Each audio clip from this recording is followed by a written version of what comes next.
Assalamu alaikum wa rahmatullahi wa barakatuhu. Dear boys and girls, hi, how are you all? Boys and girls, in this video, I will solve the exercises and I will help you how to solve the exercises. First of all, let me make it clear, these exercises are very easy, these exercises are interesting, these exercises are related to each other. For example, if you are solving the fill in the blanks, so some questions of fill in the blanks you will find in true false. Some questions of true false you will find in fill in the blanks. Similarly, some questions of fill in the blanks and true false you will find in question answers. So all the question answers are related to each other. Okay, dear boys and girls. So let's start with fill in the blanks. One more thing, you don't need to write in any other books. You have got your sheets with you, worksheet with you. You have to write the answer in that worksheet. And you don't need to purchase the textbook or any other, because the materials which we are going to solve, it's already in this video, in this sheet. So let's start with fill in the blanks. Then I found that my dash and dash were held down to the ground. How you will solve this fill in the blanks? You will read the passage and you will see which words are suitable in these blanks. Which words you can write in these blanks, so your sentence will be completed according to the passage. Got you, people? Number 2. Thousands of dash had been passed across my body. Thousands of dash had been passed across my body. You have to check what thousands of grasses, thousands of hair, thousands of strings. What is the answer you will get in the passage easily. Read the passage carefully. And one more thing, write the answers neat and clear. C. He was not dash a foot high. That dove, that bona, he was not dash. You have to see what is the height of that dove. D. Gulliver could not dash any part his body. Okay, what he was not be able to do, what he couldn't do, you will check the passage and you will get the answers. E. Then there was dash more following the first. Okay, who was coming, how many people were coming. So you will read the passage and get the answers easily. Question number 2, write whether the following statements are true or false. It's also very easy. Once you have understood these statements, you will be able to write true or false. आपको statement समझ में आ गया रहेगा तो आप easily लिख सकते हैं. I tried to get up and easily I got up. So I think this is not true, because he could not move his any part of the body. Number 2, Gulliver's body was tied with thousands of strings. There is a boat. Y is missing. You have to write Y. Body. Gulliver's body was tied with thousands of strings. Okay. So check it. Is it right or wrong? I think somewhere in the filling the blanks में इसका question लिखा हुआ. You will get the answers from there. The man seemed to be a soldier. Read the passage, आपको पता चल जाएगा वो आदमी सोल्जर लग रहा था कि वर्कर लग रहा था. What he was looking like. So अगर वो लग रहा है कि सोल्जर है तो यहाँ पे ट्रू लिखिए. According to the passage you have to write. D. Gulliver's short hair was also held down. His hair was short or long.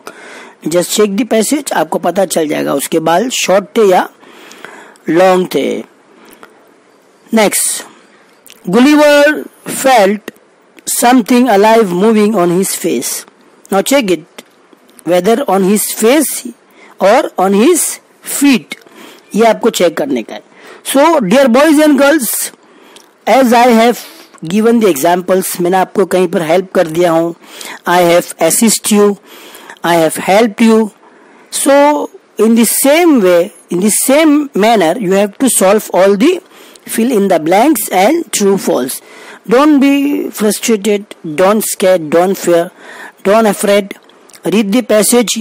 If you have some doubts, you just pause the video and read the passage, so you'll get the easily answer. So boys and girls, we have completed fill in the blanks and true false. You people can easily solve the exercises once you will be a totally focused. आपको पूरा focus करने का है, तो आप easily क्या करेंगे, इस फिल इन द ब्लैंक्स और ट्रू फॉल्स को सॉल्व कर लेंगे. Okay, next question. Put the given sentence in proper order according to the passage. This is also very interesting, this is also very like meaningful exercise. ये exercise आपको ये चीज पता होना चाहिए कि आपको रीडिंग भी आती है. You know how to read, you know the meanings, you know the stories. जो सीक्वेंस में चीजें हुई है ना स्टोरी में, वो इस सीक्वेंस को मैंने क्या किया, I have change the sequence, I have change the order occurrence. जिस तरीके से वो पैसेज में आया है ना, मैंने उस सेंटेंस को आगे पीछे कर दिया है. आपको पढ़ना है और आपको देखने का है कि पैसेज में कौन सा सेंटेंस पहला आया है. तो जो सेंटेंस पहला आया है आप उसको क्या करेंगे, आंसर के कॉलम में नंबर 1 डाल के उसको लिखेंगे. Suppose I saw a man, he was not a half a foot high. So आपको लगता है कि ये पैसेज में पहला सेंटेंस है. या I was lying on my back, ये पहला सेंटेंस है. या I felt something alive moving on my foot.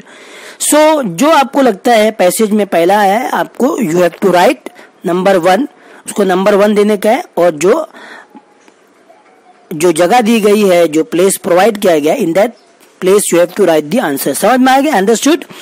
इसकी तरतीब बदल दी गई है, इसकी जो है सीक्वेंस चेंज कर दिया गया. You have to write in proper sequence, proper order.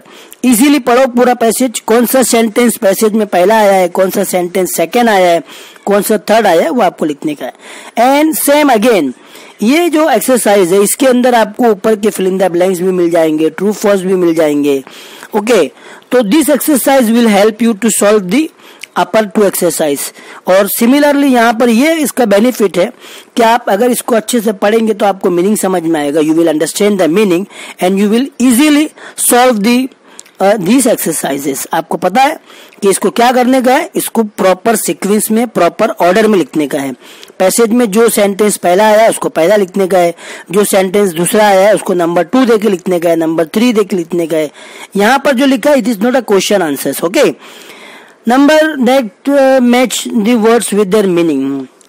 Words को उसके मीनिंग से क्या करने का, मैच करने का. और आंसर लिखने के लिए बीच में कॉलम दिया गया है, आपको वहां आंसर लिखना है, मैच नहीं करना. ठीक है, स्केल लेकर पेंसिल से. स्ट्रिंग किसको बोलते हैं, देखिए स्ट्रिंग बोलते हैं रोप को, है ना.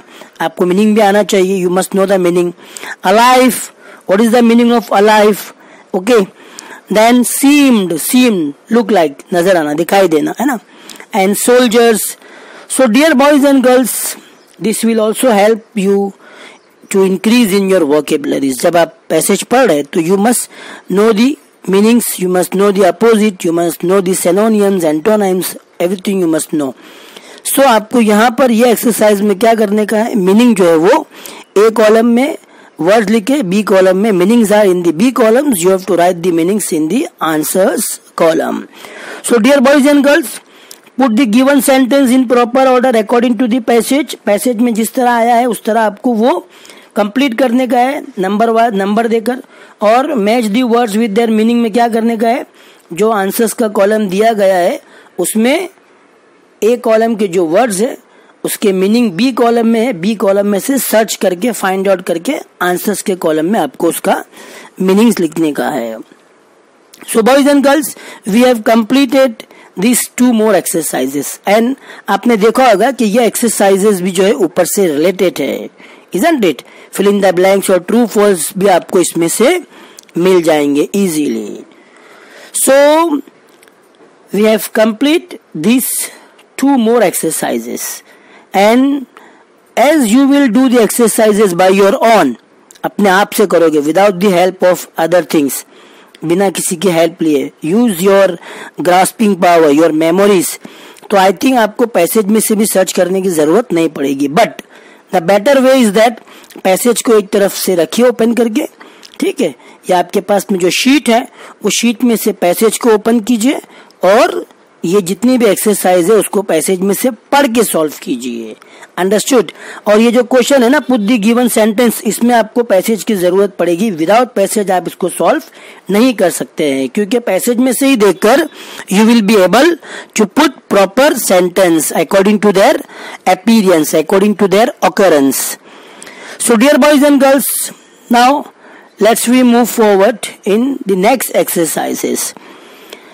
What is the next exercise? Question answers. Yes. Question answer, है ना. Write the names of the characters of this story. इस स्टोरी में जो कैरेक्टर्स है उनके जो नाम है वो आपको लिखने का है. You can write only the character's name, or you can write in the sentence. Sentence में भी लिख सकते हो इसका आंसर्स, और आप only name of the characters भी लिख सकते हैं. Okay, but one thing you have to consider, you have to keep in your mind that you must write with proper punctuation. You must write with proper spelling. Okay. Now B. Write down all the parts of body mentioned in this passage.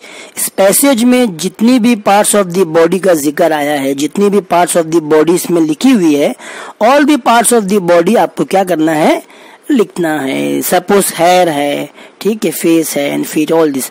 तो ये भी आप कब solve कर पाओगे, जब आपने passage अच्छे से पढ़ा है. Okay. And one more thing, passage पढ़ते वक्त ये क्वेश्चंस को अपने सामने रखिए. Keep the questions, keep the exercises open and read the passage, तो इजीली आप उसको सॉल्व कर पाएंगे. And one more thing is that, इससे बार बार पैसेज आप पलटोगे, you will read the passage again and again, so your reading will be improve, your spelling will be improve. Okay, your vocabularies will be improved, your communication power, your essay, your punctuation, everything will be improved. Next question, with how many string Gulliver was tied? कितनी strings उसको बांधी गई थी, Gulliver को बांधा गया था. Check, I said सब एक्सरसाइज एक दूसरे से रिलेटेड है, इजंट इट. तो इसका आंसर आपको एक्सरसाइज में भी मिल जाएगा. You will get the answer in passage also, but according to myself, if you read the passage and solve the exercise, it will be more helpful and more beneficial. Next, what did Gulliver feel in little time? Little time, थोड़ी देर में Gulliver को किस चीज का एहसास हुआ, किस चीज का अंदाजा हुआ? पैसेज पढ़िए, you will get the answers easily. Okay. ना यहाँ पे एक चीज बता दो, डिड है ना क्वेश्चन में, और वर्ब क्या है, फील. तो जब कभी क्वेश्चन में डिड आता है और आंसर में आपको वो वर्ब लिखना है, फील, तो आप क्या करोगे, वो वर्ब का सेकंड फॉर्म लिख दोगे. गुलिवर फेल्ट, गुलिवर फेल्ट से आंसर स्टार्ट करेंगे. What did Gulliver see, again यहाँ पे डिड है और सी वर्ब का, ठीक है, फर्स्ट फॉर्म है. तो आप क्या करेंगे, आंसर लिखते वक्त सी को सेकंड फॉर्म कर देंगे, सो. गुलिवर सो, ठीक है. Does the man look like a soldier, क्या वो आदमी सोल्जर के जैसा दिखता था? Of course yes. अब क्वेश्चन में डज है और वर्ब लुक है, तो आंसर लिखते वक्त लुक को क्या कर देंगे, प्लूरल कर देंगे, बिकॉज क्वेश्चन में डज प्लूरल है. तो जब कभी क्वेश्चन में प्लूरल आएगा डज, तो आंसर लिखते वक्त जो वर्ब है, the verb must be change into plural. Like the man looks like, look क्या हो जाएगा, लुक्स हो जाएगा. How many Lilliputians could be present, okay, in this passage? कितने लिलीपुटन का यहाँ पे नंबर दिया गया, कुछ फिगर दिए गए. Check the figures and write down. Okay. Find out the opposite of given words from passage only. Passage में से इसका अपोजिट लिखने का है. Front, short, down, lifeless, full, second, these are the words. You have to write the opposite antonyms of these words from the passage, not by your own, because in the English you have to write according to the question. So question is is that find out the opposite of given words from the passage only. इससे भी क्या होगा, इससे क्या होगा, आपके पास में खुद के कुछ और भी अपोजिट होंगे and you will get some opposite from the passage. तो your vocabularies power will be increased. आपकी जो वोकेबुलरी पावर है वो बढ़ जाएगी.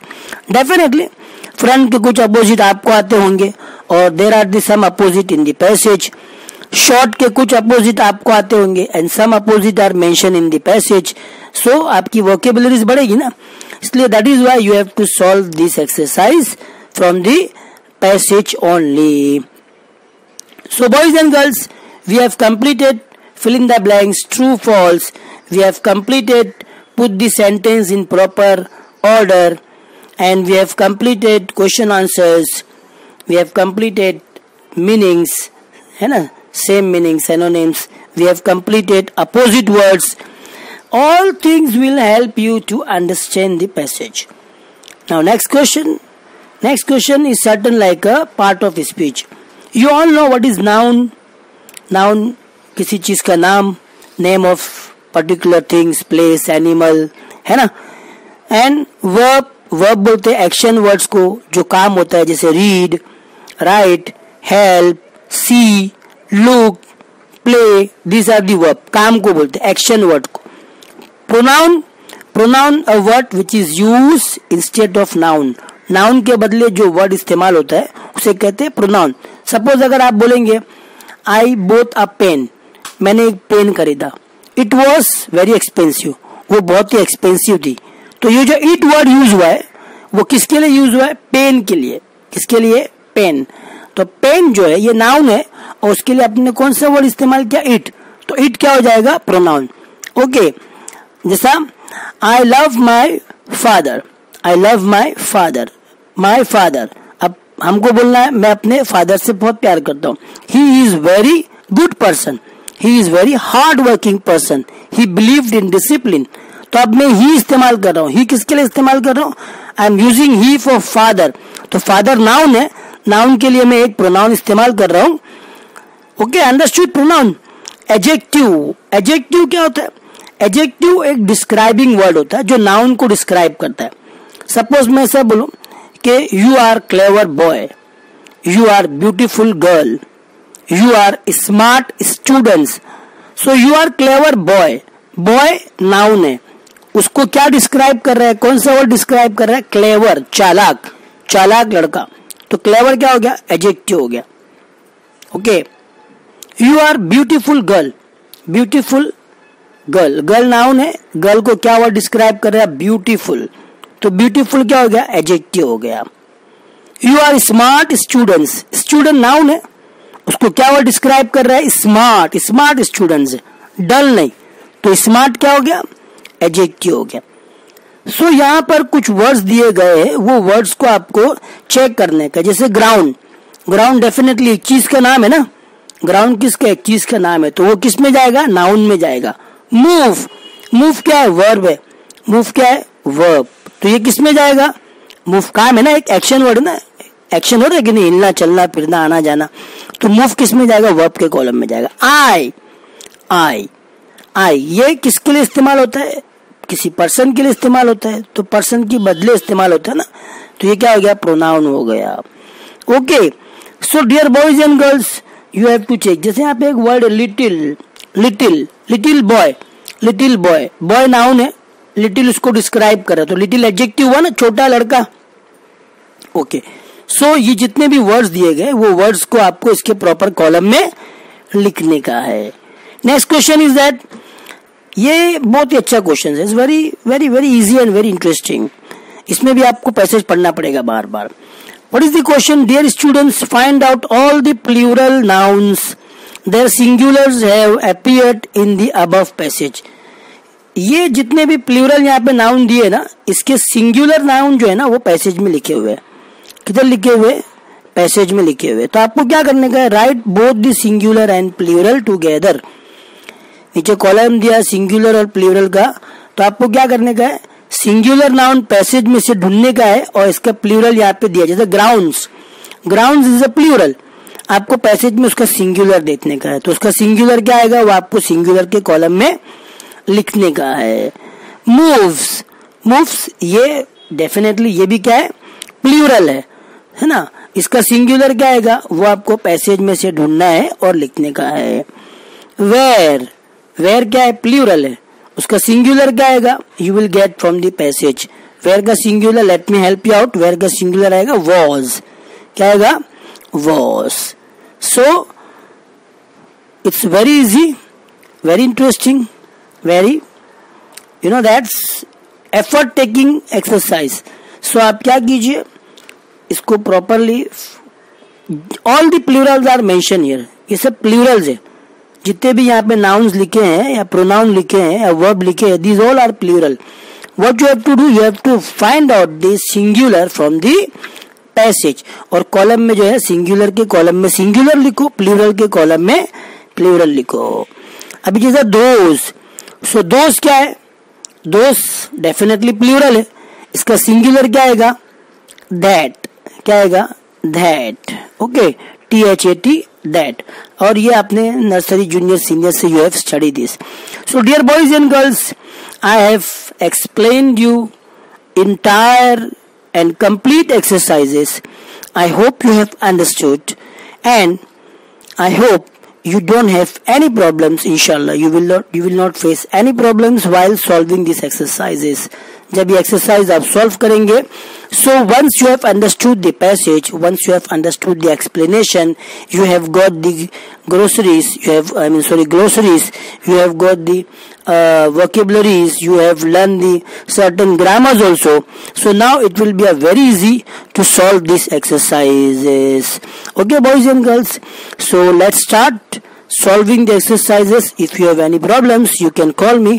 I am Tariq Ansari, your Tariq sir. ठीक है डियर बॉयज एंड गर्ल्स, ठीक है, अल्लाह हाफिज, bye bye, see you. So this was the complete your demo I have